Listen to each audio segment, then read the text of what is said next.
السلام علیکم معزز ناظرین، میں آپ کا میزبان رانا افتخار احمد ثاقب پاک برٹش آرٹ سویڈن کے زیر اہتمام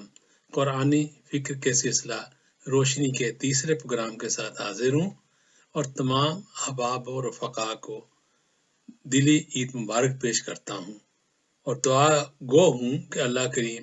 تمام امت مسلمہ پر اپنی رحمت نازل فرمائے اور تمام مسلمانوں کی پریشانیاں ختم فرما کر امت کو توانائی اور طاقت عطا فرمائے تاکہ امت محمدی طاغوتی قوتوں کا مقابلہ کر سکے، آمین۔ تو جیسا کہ آپ عید کا دن ہے اور آپ خوشیاں منا رہے ہیں، اور میں نے سوچا کہ ہم دیکھیں کہ قرآن کریم میں عید کے حوالے سے یہ کیا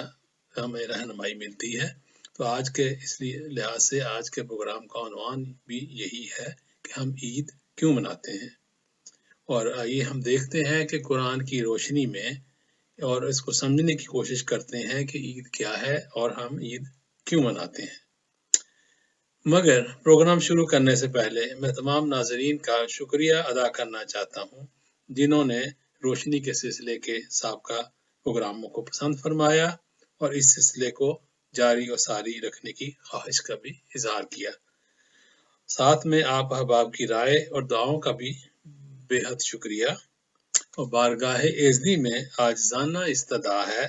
کہ خدائے کریم آپ کی دعاؤں کو قبول فرما کر مجھ گناہگار کی مغفرت فرمائے اور آپ کو زندگی بھر کی مسرتیں اور کامیابیاں نصیب فرمائے، آمین۔ تو پروگرام کو شروع کرنے سے پہلے ایک دفعہ پھر میں یہ عرض کر دینا چاہتا ہوں کہ جو میں ایک قرآن کریم کا ایک بہت ہی ادنا سا طالب علم ہوں اور اپنے طور پہ اس کو سمجھنے کی کوشش کرتا ہوں مختلف علماء اور فقہا کی تفاسیر سے اور تراجم سے، اور کوشش کرتا ہوں کہ کسی طریقے سے قرآن پاک کی سمجھ آ جائے، کیونکہ قرآن پاک میں بابر اللہ تعالیٰ نے فرمایا ہے کہ قرآن کریم میں غور و فکر کرنا چاہیے۔ تو یہ سب سے پہلے تو جب عید کا میں آگے عرض کروں گا کہ مجھے یہ آتا ہے کہ جب سے کہہ لیں کہ پاکستان بنا ہے، بلکہ اس سے پاکستان بننے سے پہلے بھی ہمارے جو حالات تھے مسلمانوں کے، پہلے تو انگریزوں کی غلامی میں تھے، تو علامہ اقبال رحمۃ اللہ علیہ نے یہ فرمایا تھا کہ پیام عیش و مسرت ہمیں سناتا ہے، حلال عید ہماری ہنسی اڑاتا ہے۔ تو اس ٹائم جو ہمارے حالات تھے وہ بھی بدتر تھے، اور اب اس کے بعد ہمیں غلامی سے آزادی تو مل گئی، لیکن اب جب ہم دیکھتے ہیں کہ 1947 سے لے کے آج تک حالات بدتر سے بدتر ہوتے جا رہے ہیں، تو اس لحاظ سے جب جس انسان کے دل میں تھوڑا سا بھی قوم کا درد ہے اور وہ اس کے لیے پریشان ہوتا ہے، اور اس کے لیے وہ خوشی کا موقع بھی جو ہے وہ باعث مسرت نہیں رہتا۔ تو اس لیے اب ہم یہ ٹھیک ہے، یہ ہے کہ خوشی کا موقع ہے، اب عید منا رہے ہیں، اور اس میں ایسے غم کی اور باتیں کرنا اچھا تو نہیں لگتا، بالکل بجا ہے، لیکن اپنے دل کا انسان کیا کرے، اور یہ میرے اکیلے کا یہ مسئلہ نہیں ہے، یہ تو پوری ہماری امت مسلمہ کا مسئلہ ہے کہ جیسے کہ میرا رونا نہیں، رونا یہ ہے سارے گلستان کا۔ تو یہ تو تھا، اور اب عرض کر قرآن پاک میں اب جو میں عرض کرتا ہوں کہ ایک مرتبہ قرآن میں عید کا لفظ آیا ہے، اور عید کے معنی ہے بار بار لوٹ کر آنے والا واقعہ، لیکن اصطلاحاً اس سے مراد وہ جشن مسرت یا عید ہے جو بار بار آئے۔ اور یہ جو قرآن پاک میں وہ آیت جو آتی ہے وہ سورت المائدہ میں ہے، اور اس میں سورت نمبر 5 اور آیات 112 سے 114 اب دیکھ لیجئے، اور اس میں یہ حضرت عیسیٰ کے جو جانثار حواری تھے، انہوں نے آپ صلی اللہ علیہ وسلم سے عرض کیا تھا کہ آپ خدا سے درخواست کیجئے کہ وہ ہمارے لیے مائدہ من السماء اتارے، تاکہ اس سے ہماری جسمانی پرورش کے علاوہ ہمارے قلوب کو بھی اطمینان حاصل ہو۔ اور اس پر حضرت عیسیٰ علیہ السلام نے خدا سے درخواست کی کہ ربنا انزلنا علینا مائدۃ من السماء تکون لنا عیدا لأولینا وآخرنا وآیۃ منک وارزقنا وانت خیر الرازقین۔ اے ہمارے پروردگار، ہماری نشو و نما کا سامان آسمان سے عطا فرما کہ وہ رزق اس جماعت کے السابقون الاولون کے لیے بھی موجب عید یعنی جشن مسرت ہو، اور اس کے بعد آنے والوں کے لیے بھی تو بہترین رزق عطا کرنے والا ہے۔ تو سوال یہ پیدا ہوتا ہے کہ مائدۃ من السماء آسمان سے اترنے والا رزق کیا تھا، اور جس کی درخواست خدا سے کی گئی تھی، جو ان سب کے لیے باعث عید یا جشن مسرت تھا۔ کچھ جو عجوبہ پسند لوگ جو ہیں انہوں نے تو خیر اس کو پتہ نہیں کیا کہ کسے بنا دیے، لیکن قرآنی حقائق پر جب ہم غور کرتے ہیں تو اس سے مراد یہ ہوتی ہے کہ ایک رزق وہ ہے جو انسانوں کے خود ساختہ نظام کی روح سے ملتا ہے، اور یہ وہ رزق ہے جس سے جسم تو زندہ رہتا ہے لیکن شرف انسانیت کی موت واقع ہو جاتی ہے۔ اور دوسرا رزق وہ ہے جس میں انسانی کی نشو و نما کے ساتھ شرف و تکریم انسانیت کی بھی بالیدگی ہوتی ہے، اور یہی وہ سماوی اقدار کے مطابق ملنے والا رزق تھا جس کے متعلق حواریوں نے کہا تھا کہ ان تاکل منہا و تطمئن قلوبنا، کہ وہ ہمارے لیے وجہ زیست بھی ہو اور باعث اطمینان قلب بھی۔ اور مومن کے لیے باعث مسرت وہی رزق ہو سکتا ہے جس سے اطمینان قلب بھی حاصل ہو، اور ظاہر ہے کہ مومن کو اطمینان قلب اسی زندگی میں حاصل ہو سکتا ہے جو قوانین خداوندی کے مطابق بسر ہو۔ الا بذکر اللہ تطمئن قلوبہم، یہ آیت نمبر سورت نمبر 13 کی آیت نمبر 28 ہے، اور اس میں اور آگے اس میں ہے آیات من کا، کہ سورت نمبر 5 اور آیت نمبر 114 میں یہ فرمایا ہے اللہ تعالیٰ نے کہ خدا کے نظام ربوبیت کی صداقت کی نشانی اور اس کے خیر الرازقین ہونے کا ثبوت، یعنی وہ رزق جس میں کوئی انسان نہ کسی دوسرے انسان کا محتاج ہو نہ محکوم، جس میں عزت اور غیرت بیچ کر روٹی کا ٹکڑا حاصل نہ کیا جائے۔ اسی لیے شاعر نے فرمایا ہے کہ اے طائر لاہوتی، اس رزق سے موت اچھی جس رزق سے آتی ہو پرواز میں کوتاہی۔ تو یہ تو تھا جو رزق اور جس میں عید کا جو ذکر قرآن پاک میں آیا تھا۔ اب ہم آگے اور دیکھیں گے، اس سے پہلے کہ میں یہ تھوڑا سا ایک دوسری آیت ہے سورت یونس کی اس کا عرض کروں گا، اس سے پہلے میں یہ بتاؤں کہ یہ دنیا میں کیونکہ ہر قوم کوئی نہ کوئی تہوار مناتی ہے، اور ہم بھی سال کے مختلف دنوں میں بعض تہوار مناتے ہیں، لیکن اس عید کا جو تہوار ہے جسے بطور جشن مسرت منانے کا حکم خود خدا نے دیا ہے قرآن پاک میں، اور وہ سورت یونس میں یہ ہے سورت نمبر 10 اور آیت نمبر 57 کہ اس کا ترجمہ یہ ہے کہ اے نوع انسان، تمہارے رب کی جانب سے ایک ایسا ضابطہ قوانین نازل ہوا ہے جو انسان کی تمام نفسیاتی بیماریوں کا علاج اپنے اندر رکھتا ہے، اور ان کے لیے جو ان کی صداقتوں پر یقین رکھتے ہیں سامان پرورش اور منزل انسانیت تک پہنچنے کی رہنمائی ہے۔ اور اس کے بعد مزید قرآن پاک میں اللہ تعالیٰ نے فرمایا، جو اگلی آیت ہے 58 اسی سورت کی، اس میں ہے کہ اے رسول صلی اللہ علیہ وآلہ وسلم، ان سے کہہ دو کہ یہ خدا کے فضل و رحمت سے ہے کہ ایسا بے مثال ضابطہ حیات مل گیا ہے، تم کیا اگر ساری دنیا کے انسان بھی مل کر کوشش کرتے تو اس جیسا اچھا اور بہترین ضابطہ نہ مل سکتا، لہذا تمہیں چاہیے کہ ایسی قیمتی چیز کے اس طرح مفت میں مل جانے پر عید مناؤ، جشن مسرت مناؤ۔ یہ وہ دولت ہے کہ انسان جو کچھ بھی جمع کرے یہ اس سے سب سے زیادہ قیمتی ہے۔ تو یہ ہے وہ تقریب جسے بطور جشن منانے کی تاکید خدا نے کی ہے، یعنی جشن نزول قرآن۔ اور نزول قرآن کی ابتدا چونکہ رمضان کے مہینے میں ہوئی تھی، اس لیے رمضان کا پورا مہینہ گویا اس جشن کی تیاریوں کے لیے تھا، اور عید الفطر اس جشن کی تکمیل کا دن، اور پورے 30 دن کے روزے تیاری میں۔ اور یہاں ایک بہت ہی اہم سوال سامنے آتا ہے کہ اللہ تعالیٰ نے بالآخر ہمیں دیا کیا ہے جس کے لیے ہم سے جشن مسرت منانے کی تاکید کی گئی ہے؟ اور اس سوال کا جواب قرآن پاک یہ دیتا ہے کہ وہ انسان کو اس کے صحیح مقام سے آگاہ کرتا ہے۔ اور اس سلسلے میں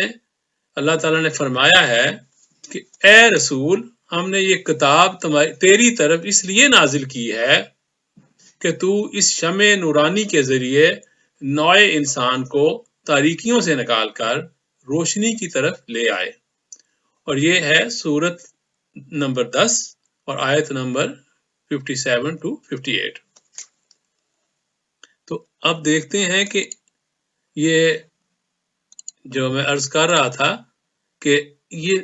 روشنی تاریکی میں کیا ہوتا ہے اور روشنی آخر کیا کرتی ہے۔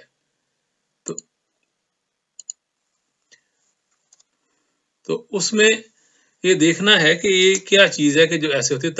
تاریکی میں کسی شے کا مقام متعین نہیں ہوتا، اور روشنی میں ہر شے اپنی صحیح حقیقت کے ساتھ اپنے مقام پر نظر آ جاتی ہے۔ یہ تاریکی ہے جس میں ہم رسی کو سانپ اور سانپ کو بعض اوقات رسی سمجھ لیتے ہیں، اور روشنی آ جانے سے کیا ہوتا ہے کہ رسی اور سانپ کی شکل میں سامنے آ جاتا ہے۔ تو اگر ہم نزول قرآن سے قبل کا زمانے کا دیکھیں کہ اس میں کیا کیا تاریکیاں چھائی ہوئی تھیں، تو اس میں یہ تھا کہ انسان جو تھا وہ نہ تو وہ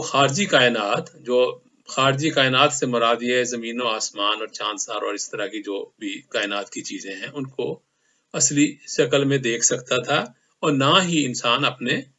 ذاتی مقام سے آگاہ تھا۔ یہ تاریکیاں کیا تھیں؟ دل و دماغ کی تاریکیاں، فکر و نظر کی تاریکیاں، یعنی جہالت اور توہم پرستی کی تاریکیاں، مختصراً یہ کہ اپنے مقام سے بیگانگی کی تاریکیاں۔ اور حقیقت یہ ہے کہ تمام تاریکیوں کا منبع یہی تاریکی تھی، باقی سب تاریکیاں اس کی پیداوار تھیں، اور اگر انسان پر اس کا صحیح مقام روشن ہو جائے تو یہ تمام تاریکیاں چھٹ جاتی ہیں۔ اب سوال یہ ہے کہ قرآن کریم نے انسان کا صحیح مقام کیا بتایا ہے؟ اس سوال کی تفصیل میں اگر جانا چاہے تو پورے کتاب لکھنا پڑے گی، لیکن مختصراً اگر آپ سے میں عرض کروں تو اس کے چند گوشے ہم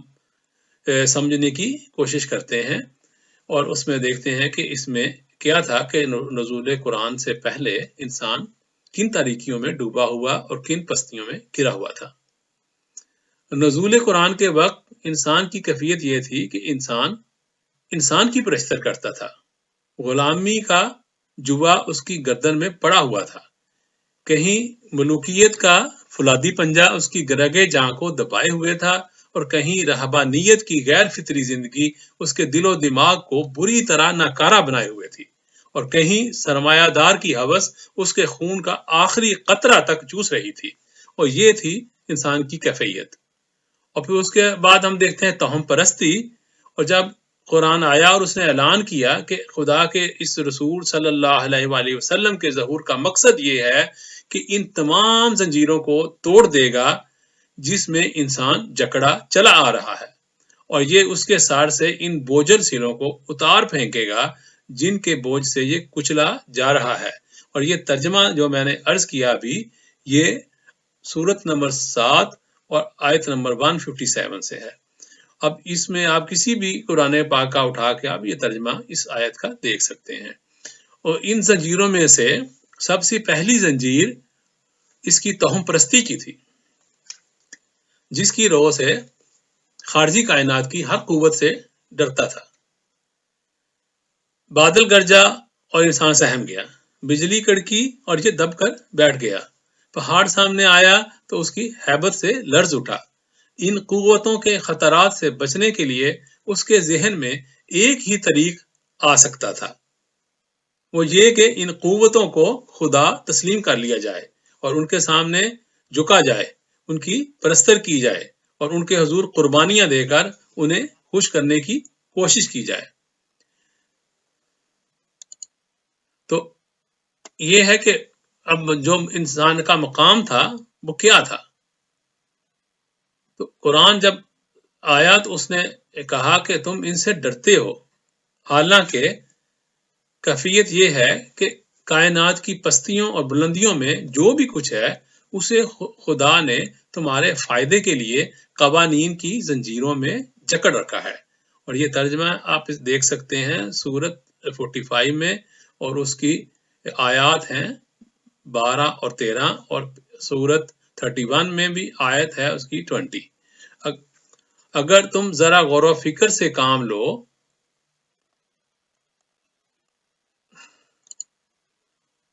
تو یہ کائنات جو ہے اس میں انسان کو ایک دوڑ کی صورت میں مقابلے کا میدان ملتا ہے، اور اس میں اللہ تعالیٰ نے یہی فرمایا کہ جو جس کا جی چاہے اس میں سے جو لینا چاہتا ہے وہ کائنات میں سے لے سکتا ہے. اور اس میں یہ ہے کہ وہ اس میں ایک جیسے دوڑ کی شکل میں ایک میدان ہے، اور وہ جس کا جی چاہے اپنی محنت سے آگے بڑھ جائے، اور جس کا جی چاہے اپنی بے عملی سے پیچھے رہ جائے. اور یہاں ہر فیصلہ انسان کے جوہر ذاتی اور عمل مسلسل کے مطابق ہوگا.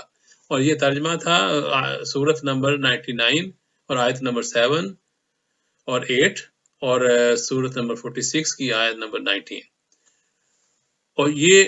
نہ ہوگا کہ بڑے باپ کا بیٹا سونے کا چمچہ منہ میں لے کر پیدا ہو، اور غریب کا بیٹا ابتدائی تعلیم تک بھی نہ حاصل کر سکے، کیونکہ اس کے باپ کے پاس اسے اسکول میں داخل کروانے کے لیے پیسے نہیں تھے. اور یہ پیدائشی تفریق برہمن کی خود ساختہ زنجیریں تھیں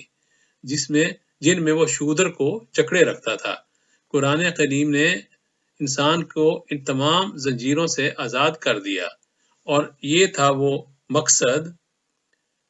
جس کے لیے نوع انسان کو قرآن دیا گیا، اور اسے کہا گیا کہ ایسے منشور حریت و آزادی کے عطا ہونے پر عید مناؤ، جشن مناؤ. تو یہ تو تھا جو ہم نے سمجھنے کی کوشش کی کہ کیا کہتے ہیں کہ عید کیوں ہم مناتے ہیں. تو اس میں ہم کوشش کریں گے کہ اللہ تعالی ہمیں اس کا توفیق عطا فرمائے کہ ہم اس کے پہ عمل کریں. اور